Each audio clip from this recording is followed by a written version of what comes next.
Hi, this is paper 3H. We'll just run through this with you. Right, so first question.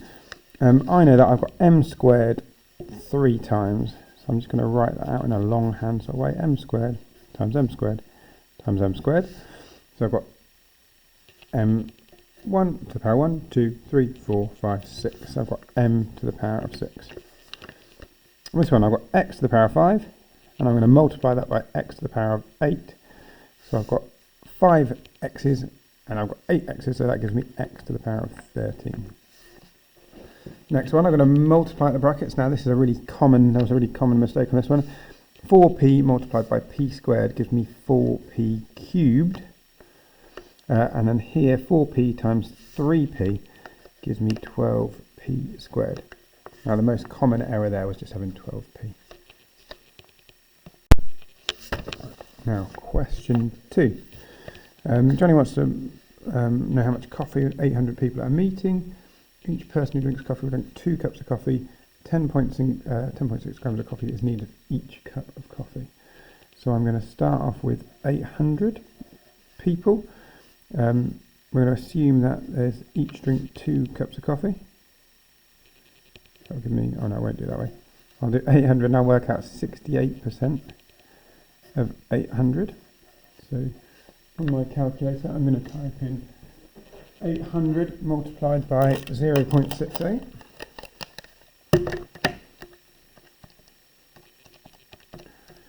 And that gives me 544 coffee drinkers at the event.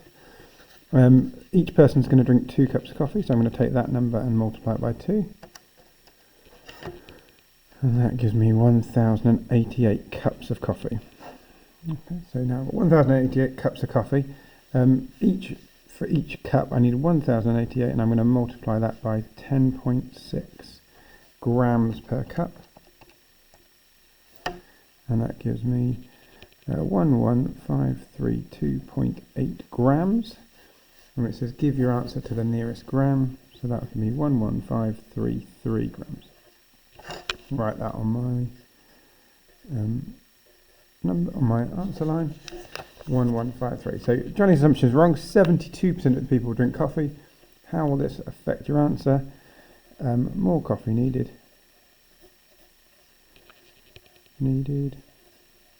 for more people.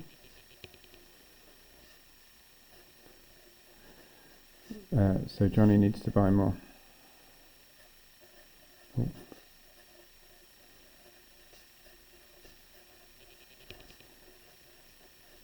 There you go, done. You could also write that not everyone will get coffee. An acceptable answer too. Right, so question 3, classic angles question. So I'm going to try and make sure we can sort of point out, we've got 5 marks to get, so let's make sure we get them. So this is show that ACD, so ACD is an isosceles triangle. Give a reason for each stage of your working. So I'm going to say that if this angle here is 125, then this angle here is also 125. And the reason I'd want to write is that corresponding angles are equal. Now, there are different ways to get around this one. I'm just going to do what I think is probably the most simple. So if that's 125, then this angle here must be 55 degrees. And the reason for this one here is that angles on a straight line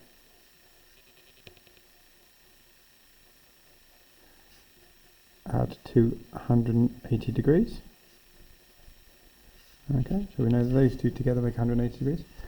Likewise here, if this is 110, then this angle here is 70. So we've got that same fact.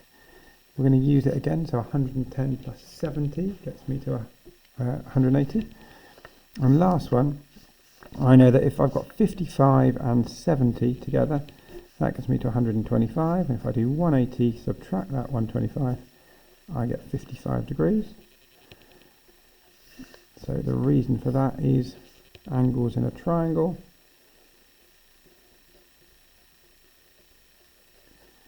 add to 180 degrees. and therefore I know if I just redraw that for myself, I've got that one there is 70, this one here is 55, and this one here is 55. I'm just going to label it, so this is DAC, and I'm going to say 2 angles equal, so isosceles triangle.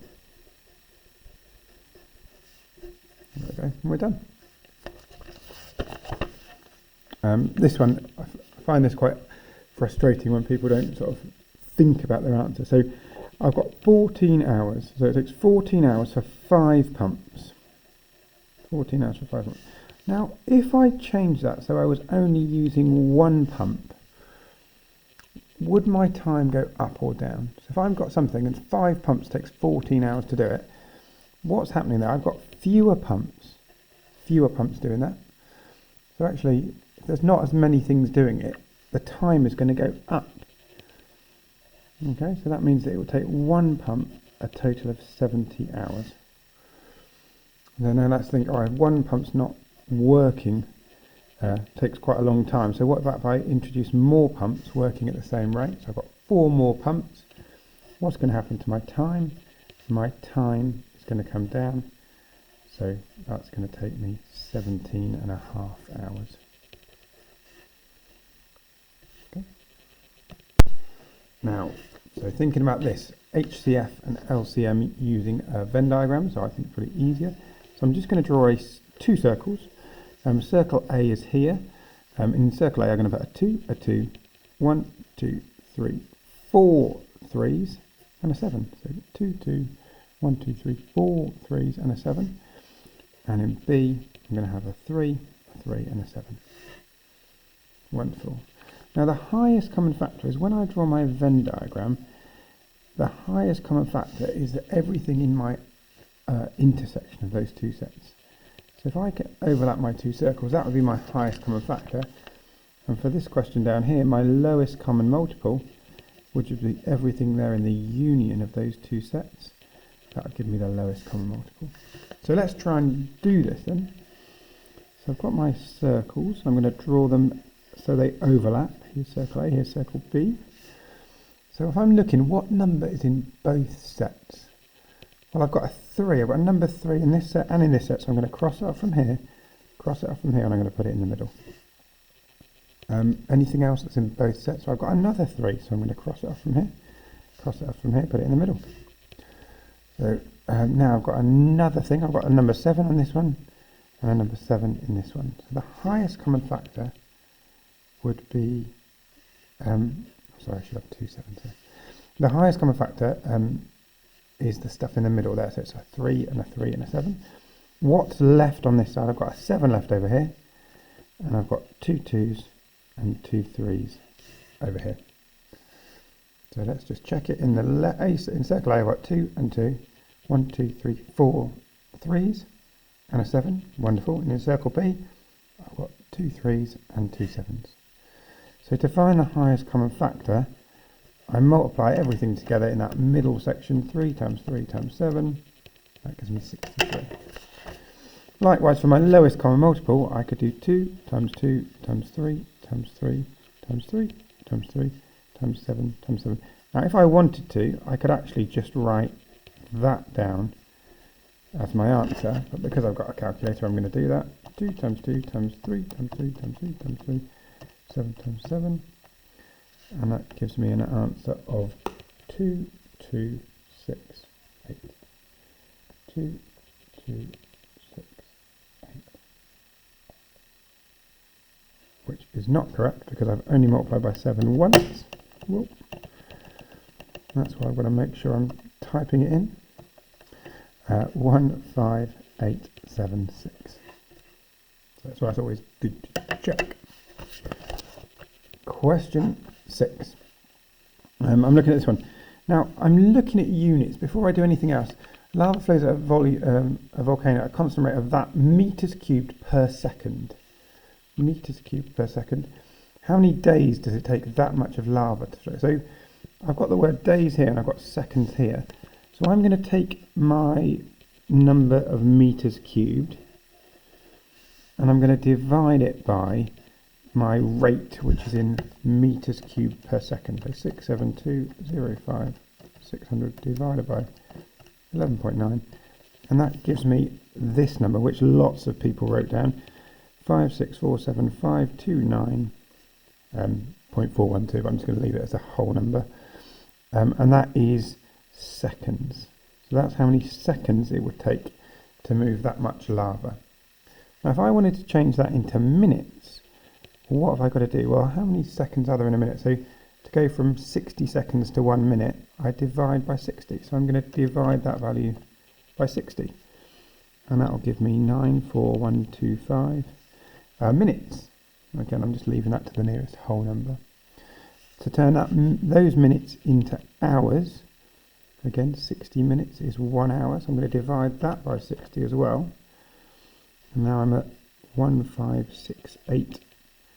I should just move it 0.758. So I was going to change it to 1569 because of rounding, but I decided to stop myself.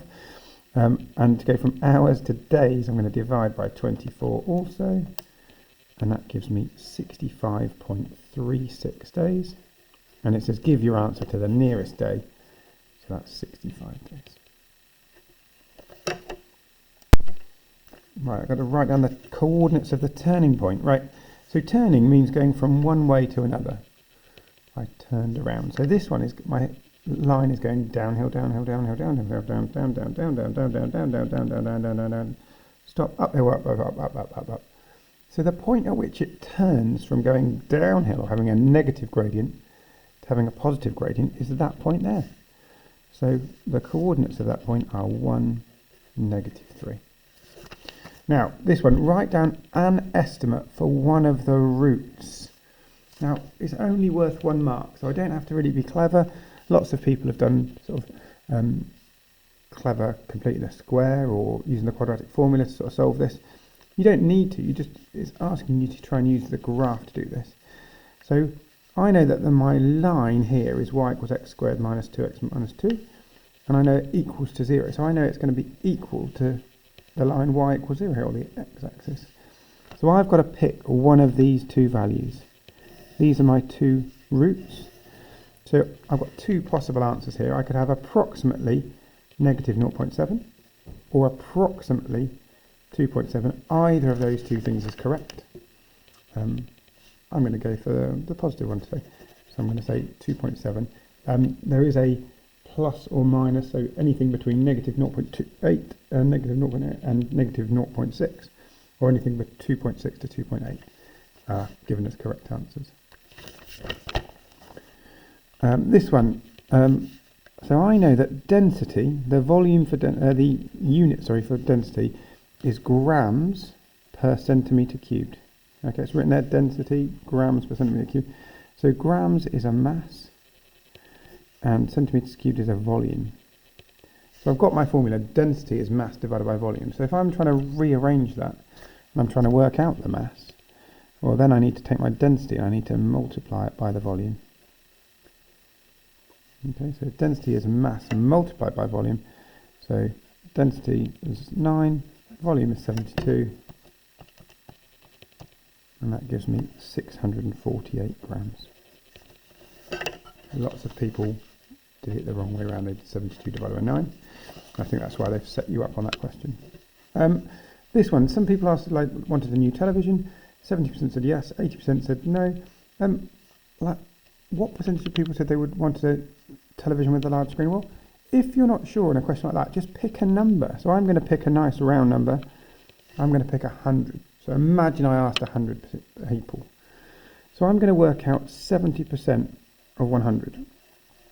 So that will give me 70. So because I picked a nice round number, that would be a sensible thing. So now I'm going to work out 80% of those 70. 80% of those 70, so I'm going to work out 10%. That gives me 7 times by 8, and that gives me 56. So my answer is going to be 56. So I know that I've got 56 out of 100 people wanted a television with a large screen, which is 56%. So that's my answer, 56%. I could if I wanted to, just do 0.7, which is 70%, multiplied by 0.8, and that would give me 0.56, which is 56%. So two different methods to get to the same place.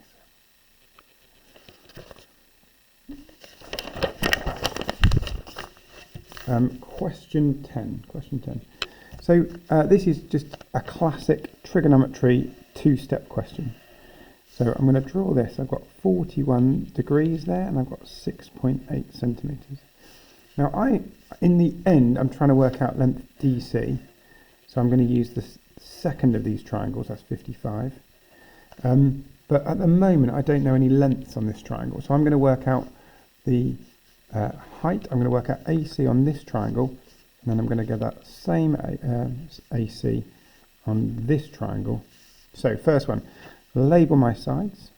So here's my angle, so this is my opposite side, and this is my hypotenuse, and I don't care about the adjacent in this question. So I'm going to use my sine ratio, because it's got opposite and hypotenuse in. So sine 41 is equal to my opposite side over my hypotenuse, 6.8. So if I'm trying to work out my opposite side, I'm going to do 6.8 multiplied by sine 41.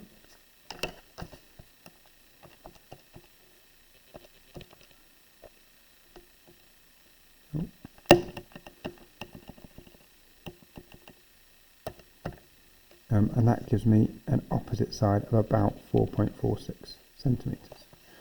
Okay, now for getting to there, I get a mark, 4.46 centimetres.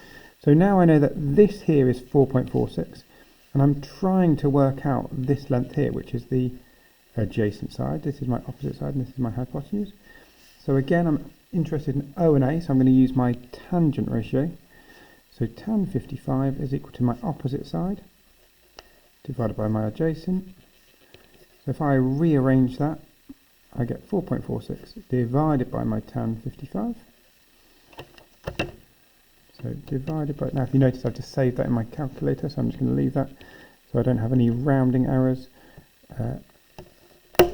High quality calculator here, tan 55, and that gives me an answer for my adjacent of about 3.123 centimetres, and it says give your answer correct to one decimal place. So there on my answer line I'm going to put 3.1. Right, question 11, a box plot. So if I'm looking at a box plot, I'm going to look at this. So I've got 5 values. My least height is 169. So if I'm looking, every 10 of these little squares is worth 5 units, 5 centimetres. So I know that 2 of them must be worth 1 centimetre. So I've got my lowest height of 169, my greatest height of 186. Draw lines here and here. My median is at 177, so that's 176, 177, so that's going to be there. My lower quartile, 174. Now there are a few of you who just used the wrong scale on this one. So you just used 1 square to 1 unit, whereas you've got to make sure we're using the scale from down at the bottom. So there's a correct box plot. So if we're looking at that, so first thing then, so I'm going to, it's asking me to compare the distributions, we always want to compare a value, and we use the median, and we always want to use a spread. So we're going to compare the interquartile ranges, or we could compare the ranges if we wanted to. So if I'm looking at this, the median, so which one of these lines is higher? Well, actually the adults median is here, so it's about 174, and the teenagers is down here at 169. So median higher for adults. So on average, adults taller.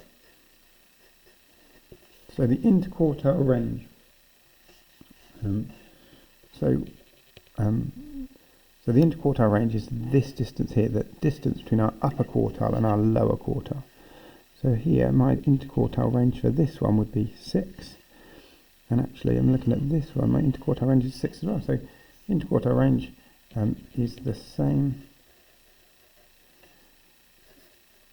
for both adults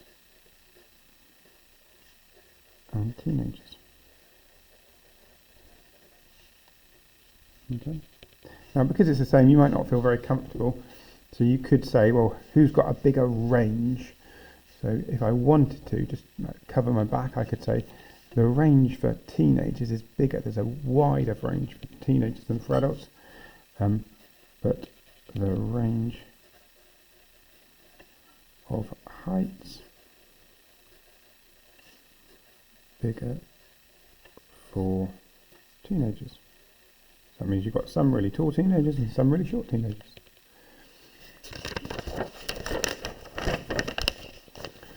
Right, this one. So this is a really classic, what I'd call it a closed skill. So we know that if you can do this, then if it comes up, we're confident that we're going to get the marks on a question like this. So I'm going to ignore the last bracket for the moment. I'm just going to do x minus 1 multiplied by x plus 3. And if I expand that out, using whichever method you prefer, I'm going to end up with those 4 terms. And if I end up with those 4 terms, I'm going to get x squared plus 2x minus 3. So there's my x squared. 3x minus x is 2x minus 3.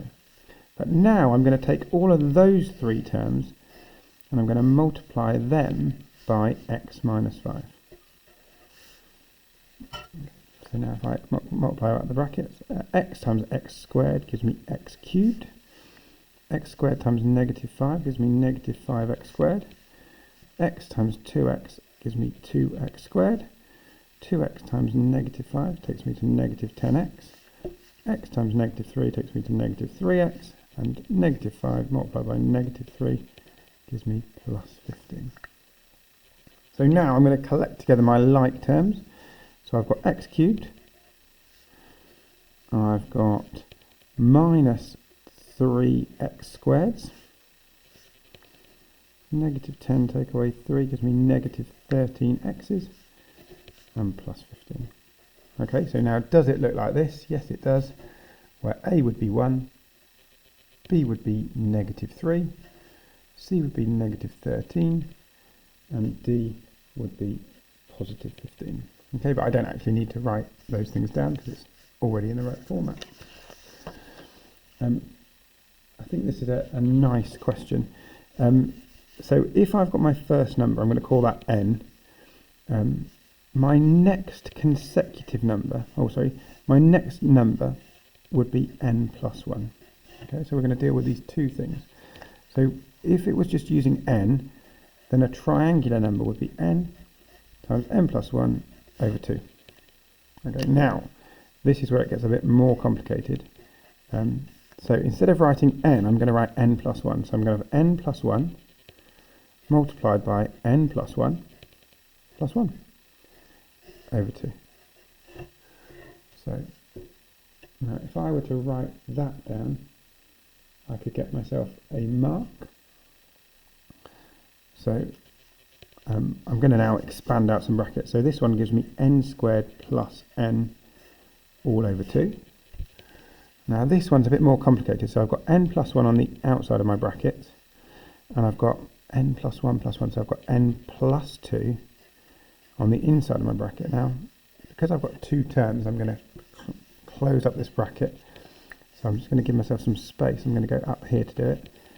I'm going to go, what is n plus 1 multiplied by n plus 2? So it's going to give me n squared plus n plus 2n plus 2. So over here I've got n squared plus n over 2. And then I'm going to add these things together. So I'm going to add together n squared plus 3n plus 2 over 2. Now because my denominators are the same, so I've got that same bottom number, I can just add these two fractions together. So my numerators are going to add together, so that's going to give me 2n squareds. It's going to give me 4n's, and it's going to give me 2. Now, happy coincidence, all of these things are in the 2 times table, so I could actually divide them all by 2. and I'm going to end with n squared plus 2n plus 1. Now, I've got to prove that that is a square number, so I'm going to factorise it. So if I factorise that and look for numbers that multiply together to get 1, add together to get 2, it's going to give me n plus 1 times n plus 1, which is actually n plus 1 squared. So it doesn't matter what the number is, I'm going to add 1 to it and square it, and that will always get me to a square number. This one, so this is a thing called the cosine rule. So I've got a triangle and it's not right angled. Okay, so as soon as I don't see a right angle, I can't use normal trigonometry. So I'm going to have to use a thing called the cosine rule, which is a bit like Pythagoras, but with an extra bit bolted on the end. So I'll try and explain that. I'm going to just redraw this triangle, and I'll try and explain it as we go. So if this is A, and this is B, and this is O, okay, now the cosine rule is written on your formula sheet, but it says something like A squared equals B squared plus C squared. Now, I've got A, B and O, not A, B and C, so I'm going to say plus O squared minus 2B O cos A. So now I've just replaced the letter C with the letter O because in this question I've got that. Now, because this is capital A, this is angle A, this side here would be lowercase a. So the angle and the length are corresponding. They use the same letter. Angles are capital letters and lengths are lowercase letters. So if this is capital B, then this one down here would be lowercase b, and this is capital O, then this one here would be lowercase a. So I can just substitute these values in now. So I've got b squared, which is 6 squared, plus 9 squared, minus 2 times 6 times 9 times cos of my angle 35. Now lots of people tried to do this and they just made a mistake because they did this bit and then they cancelled it out. So I'm just going to do some explain. So I've got 6 squared plus 9 squared, so that gives me 117 minus 2 times 6 times 9, that gives me 108 lots of cos 35. Now loads of people, if they've made a mistake, have done this mistake. They've done 117 minus 108 and got 9 cos 35, but that is not correct. So we want to do 117 subtract, and I'm going to put a bracket there just to remind me, 108 multiplied by cos of 35. Okay, and if I do that, I get a length of about 28.53. So I know that a squared is about 28.53. So that means that a would be the positive square root of that thing. And I'm trying to, wherever possible, I try not to do any rounding on my calculator. So I've got this thing. So that would give me length a, which in this instance is also the radius of my circle. Okay, so I'm going to work out now, imagine I had a whole circle, not a classic drawing, but it's definitely a circle. The area of a circle would be pi times r squared, which would be pi times that squared, but I don't want a whole circle, I only want 80 degrees out of 360 degrees, lot of pi times that answer squared. Okay, so that is how I'm going to do this. Now, different calculators will be able to do this slightly differently, but I'm going to attempt it on this calculator. 80 divided by 360 multiplied by pi multiplied by my answer that I just got squared.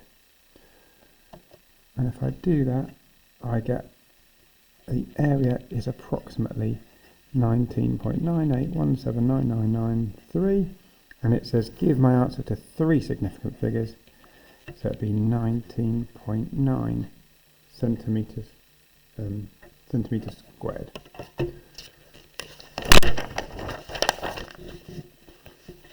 Okay, question 15. Right, now this is a difference of two squares. So this is one of the things we ask you to sort of recognise. If I've got that, imagine my setup. I've got a squared up in this top corner, and I've got negative b squared in the bottom left corner. And these two things, whatever they were, they've cancelled each other out. So to make that, I need a times a, and to make b squared, I need b times b, but because it's a negative, I want one of them to be a positive and one to be a negative. So it's going to give me a plus b multiplied by a minus b. Okay, so when you can see that pattern, square number or square item and square term, then we can square root each, and one will be plus, one will be minus. Now, show that this is a product of two consecutive odd numbers. So, a bit of a tricky question. So, imagine this looking like this. So, if I wanted that to be the case, I could make that 2 to the power of 20 minus 1 and 2 to the power of 20 plus 1.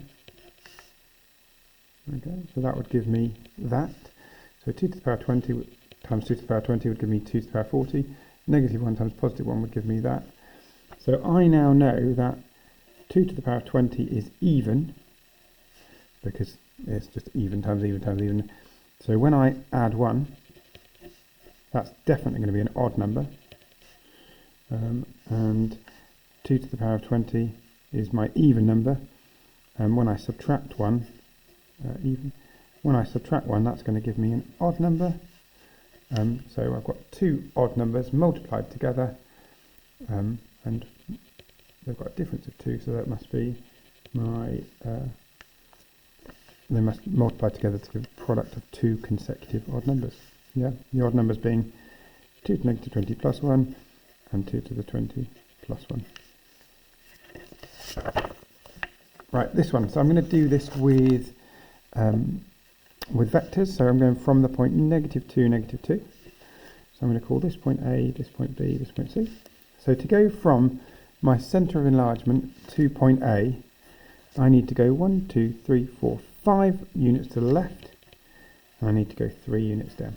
To go from A to B, I need to go from my centre of enlargement to B, I go 1, 2, 3, 4 units to the left and no units down.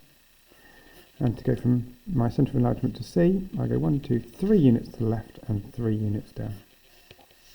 Now, because I'm enlarging it scale factor negative 2, I'm going twice as far, but in the opposite direction. So instead of going 5 left, I'm actually going to go 10 to the right. Instead of going 3 down, I'm going to go 6 up. Here, instead of going 4 units to the left, I'm going to go 8 units to the right. And 0 will stay the same. Not up will be not down. This one, instead of going 3 units to the left, I'm going to go 6 units to the right. And likewise, instead of going 3 units down, I'm going to go 6 units up. So I'm just now going to go from my centre of enlargement and follow those instructions. So I'm going to go 10 units to the right, 1, 6, 7, 8, 9, 10, and 6 up, 1, 2, 3, 4, 5, 6. So I know that point A has moved to there. Point B, instead of going 4 left, I'm going 8 right, 1, 2, 3, 4, 5, 8. And this one, instead of going 3 and 3, I'm going to go 6, 1, 2, 3, 4, 5, 6. Okay. And so that is where my image will be. So I've now got that. Now a nice way to check is to go back through your shape, through the centre of enlargement, and you'll end up being able to do this and just check we're in the right place, which all of ours line up. So that's where my image would be. I'll label that. No, it doesn't say label. Right. This one, I think the easiest mark on this paper, find an estimate of the gradient of the graph at t equals 2.5. So here's 2.5. So I'm going to draw a tangent there. So a tangent is where the line just kisses the curve. So that is an estimation. So if all I do on this question is draw that line, I get a mark. And then I'm going to work out the gradient. So I'm just going to use the biggest triangle I can. So I'm going to use this triangle here. So I've got to work out. So here, this point here is about 1.4. It will be different for everyone, but that's about 1.4, and this is about 4.5. Here, this is about 0, and this one is about 57 or something like that. Okay. So if I'm trying to find the height of my line, it goes 57 subtract 0, which is 57. Here, it's going from 1.4 to 4.5 is approximately 3.1. So now I'm going to work out my gradient. So I'm going to do 57 divided by 3.1. And my answer comes up as about 18.4. Now, any acceptable gradient is between 16, on this question is between 16.5 and 19.5, so mine sits quite comfortably in the middle of that range as well. What does this gradient represent? So what have I worked out? I've worked out my height, which is my distance, and I've worked out my width, which is my time. So I've done the change in distance divided by change in time. Distance divided by time is speed. So speed, the distance. So what have I worked out? The gradient represents the speed or velocity. Right, this one.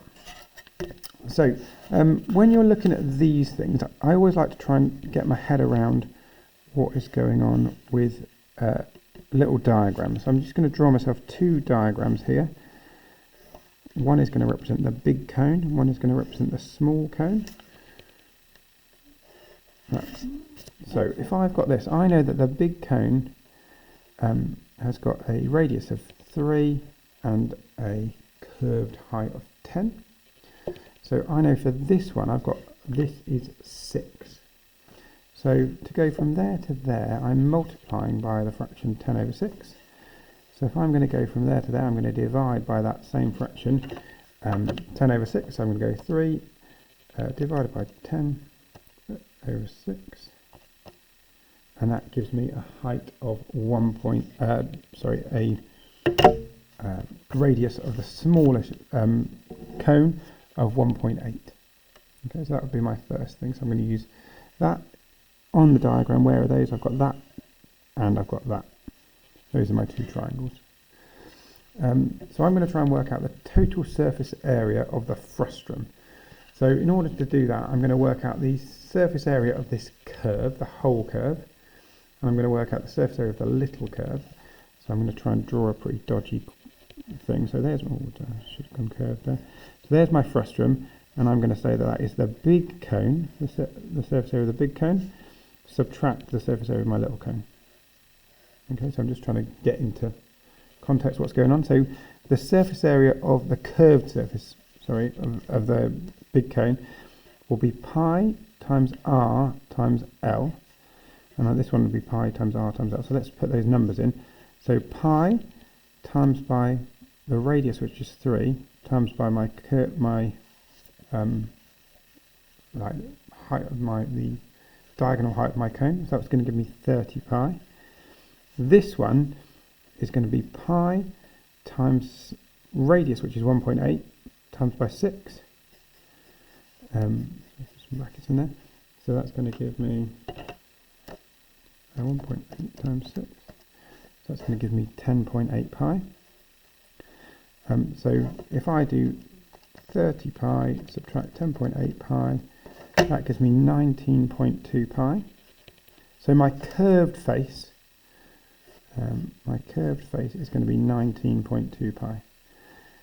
Okay, so that's my curved face. But I've also got a circle on the top and a circle on the bottom. So if I'm trying to work out my total surface area, I need to add on 2 more circles. So the top circle is going to be pi times r squared. So it's going to be pi times my radius at the top, so 1.8 squared. My curve we've worked out is 19.2 pi, and the bottom face is going to be pi times r squared, so pi times 3 squared. So that's where we're trying to get those to come from. Hopefully I can type that in on my high quality calculator. So that's going to give me 3.24 pi. This one we've already got is 19.2 pi, and this bit here is 9 pi. So if I add all these together, hopefully I get 31.44 pi, which comes up as an area of 98.771 centimetres squared. So it says give it to 3 significant figures. So I'm looking there, 98.7 or 98.8. 7 causes me to round up. So that's going to give me 98.8 centimetres squared.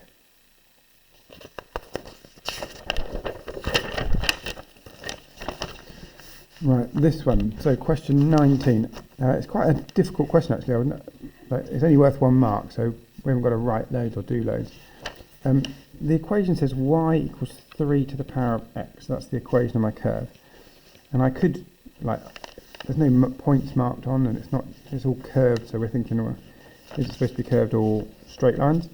I'm looking at this and I'm thinking, right, if x equals 4, then 3 to the power of 4 is 81. So does that work? 4 and 81, yeah, looks good. If x is worth 3, I get 3 cubed, which is 27. 3 cubed is 27, that's good. If x equals 2, 3 squared gives me 9, yeah, this is good. If x equals 1, I've got 3 to the power of 3, so this is all looking good. If x equals 0, then I get 3 to the power 0, and anything to the power 0 is 1. So actually, the only thing that is wrong with this curve is it should pass through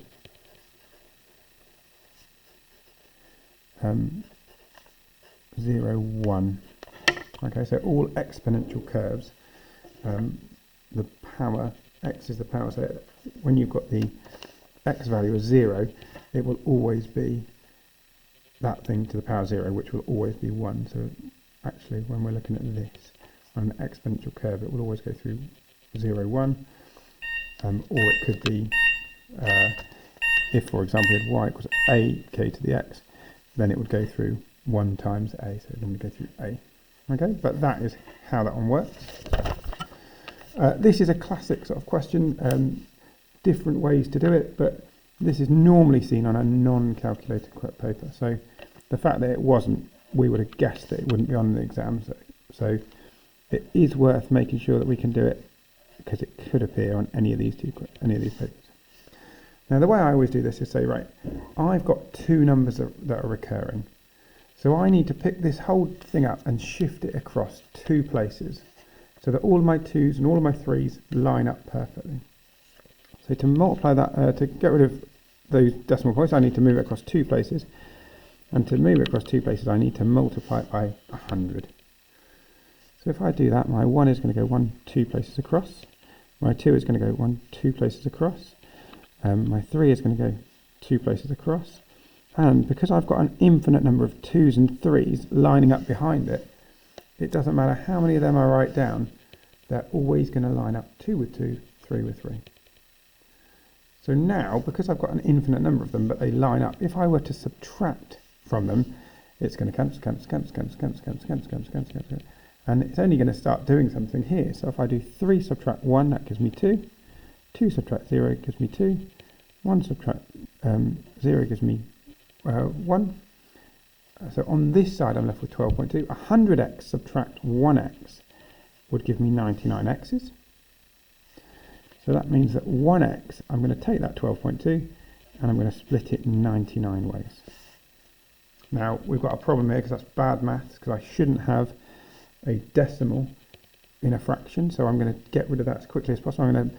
To do that, I'm going to multiply top and bottom by 10. So that will give me 122 over 990. When I start looking at this thing, well, they're quite similar actually, but this one here is in the 2 times table, and so is this one. So that would give me 61 over 495. Okay. Other methods are available. If you've got a different method that works, you stick with that.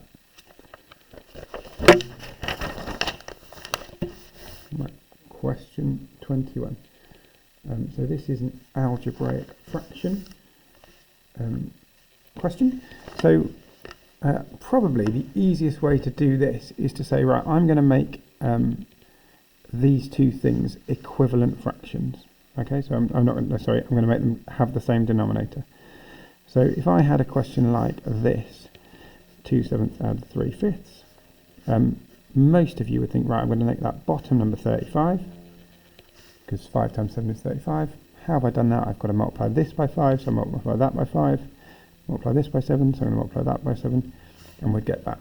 So I'm going to ignore the 1 for the moment, and I'm just going to try and concentrate on making this as a single fraction.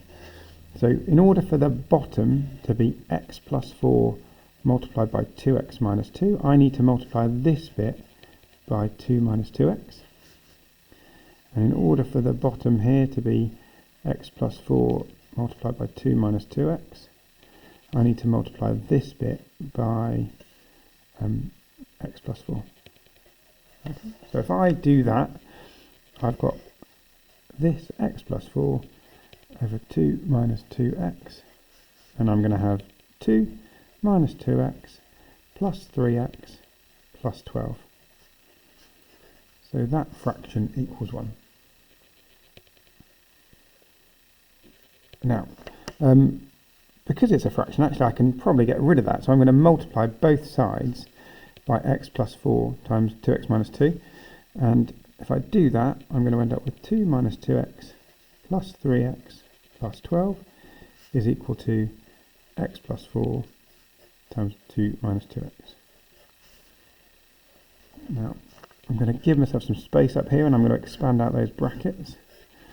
So I've got x plus 4 multiplied by 2 minus 2x. So it gives me 2x plus 8 minus 2x squared minus 8x. So here I've got negative 2x squared minus 6x plus 8. And on this side, I'll collect together my like terms. I've got x plus 14. Now, the classic thing with a quadratic is I'm going to try and make it equal to 0. Now, because I've got negative 2x squared, I'm going to add 2x squared to both sides. To get this to be equal 0, I'm going to add 6x to both sides as well. And to get that to be 0, I'm going to subtract 8 from both sides. So I'm going to do all three of those steps in one go. So I'm going to add 2x squared to both sides. I'm going to add 6x's to both sides. And I'm going to subtract 8 from both sides. So if I do that, I get 2x squared plus 7x plus 6 equals 0. So before getting to there, we've got 2 marks on this question so far. Now I'm going to try and factorise that to solve it. Well, there's different ways, but I'm going to factorise it. So I'm looking for things that multiply together. Again, I'm going to highlight the grid. So if you've got a different method to factorise, that's fine with me. So that's 2x squared plus 6. So they're multiplied together to get 2 times 6, which is 12. And they add together to get 7. So I'm looking for things that multiply together to get 12 and add together to get 7. So the combination there would be 4 and 3. So I'm going to put 4x up in this section. I'm going to put 3x in this one. Doesn't matter which way round you put them, but that's how I'm going to do it. Now I'm going to cover up this bit, and I'm going to say, what times table are these both in? They're both in the 2x times table. 2x times x gives me 2x squared. 2x times 4 gives me 2x. Gives me 2x times 2 gives me 4x, sorry. And x times 3 gives me 3x. So if I now factorise this, I get 2x plus 3 multiplied by x plus 2 equals 0. So we're now at the 3 out of 4 mark stage. So if this is going to equal 0, either this bracket needs to equal 0 or this bracket needs to equal 0. So in order for that bracket to be worth 0, 2x is going to be worth negative 3. So 2x is going to equal negative 3. And so 1x is negative 3 over 2. And here, in order for that bracket to be worth 0, x must equal negative 2. So my two solutions are there. x equals negative 2 and x equals negative 3 over 2.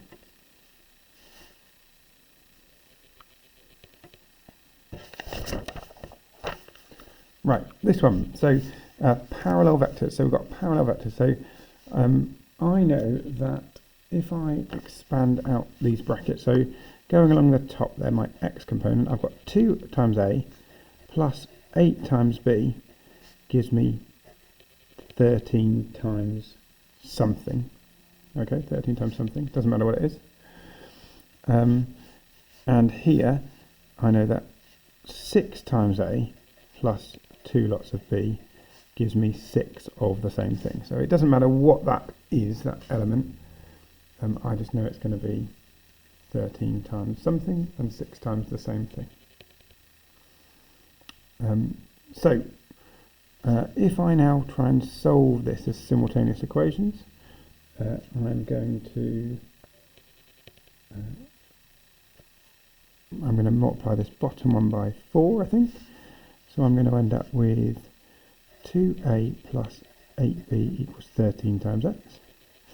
And I'm going to end up with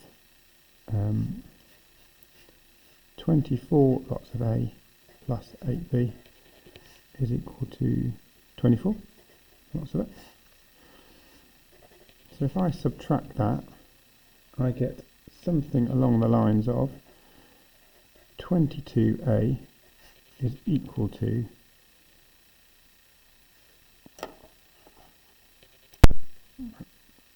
so I get 22a, so I've done the top one, take away the bottom one, take away the top one, that's going to give me 11x.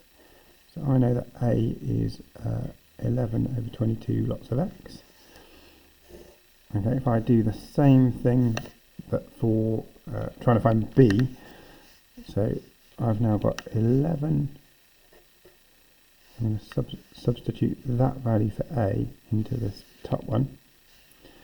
I've got 2 lots of 11 over 22x plus 8 lots of b is equal to 13x. So that gives me x plus 8b equals 13x.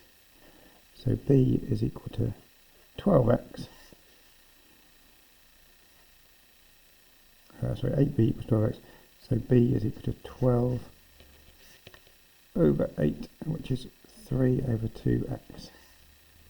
So I know that a is equal to a half of x, and I know that b is equal to 3 over 2 lots of x. So actually, I know that a and b, the link between a and b, is that these things can cancel off. So I'm left with, because it doesn't matter what x is, it's proportional. So I know that a multiplied by 3 will give me b. Yeah, so if I multiply that by 3, I'm going to get that. So I know that that will do me actually. I've got b is equal to 3 lots of a. My expression for b in terms of a. Perfect. Done.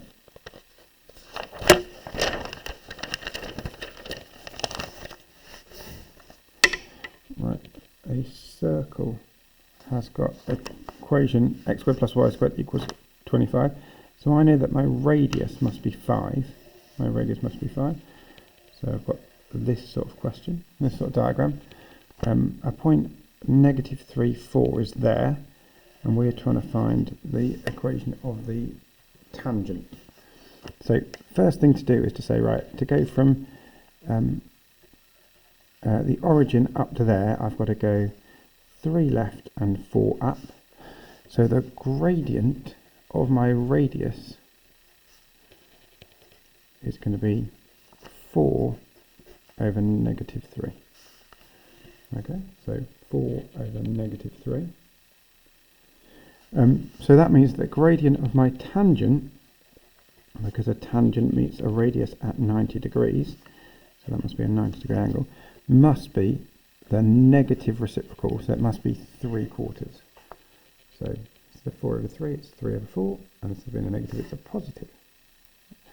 Alex is the tangent to the circle crosses the x-axis at this point there.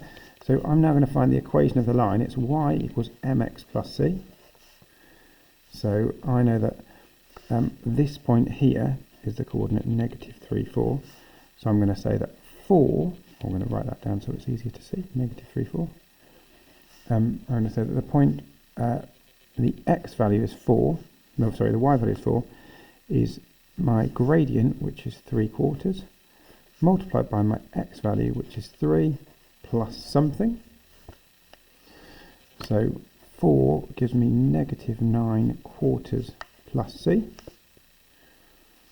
So what do I need to add to negative 9/4 to take me up to there? So I'm going to add 9/4 to both sides. Well, if I make that quarters, I make that quarters as well. That gives me 16/4 is equal to negative 9/4 plus c. So c must be the same as 25/4. Okay, so I've added 9/4 to both sides. So the equation of that line must be y equals 3/4 of x plus 25/4. But it says Alex is the cross of, P crosses the x-axis at the point negative 8, 0. So I'm going to check to see if that works. Because if that does work, when x is negative 8, y is 0. So let's try that. Does 0 equal negative 8 lots of 3/4 plus 25/4? That's negative 24/4 plus 25/4. No, that gives me 1/4 equals 0, and it doesn't. So Alex, I'm afraid to say Alex is incorrect.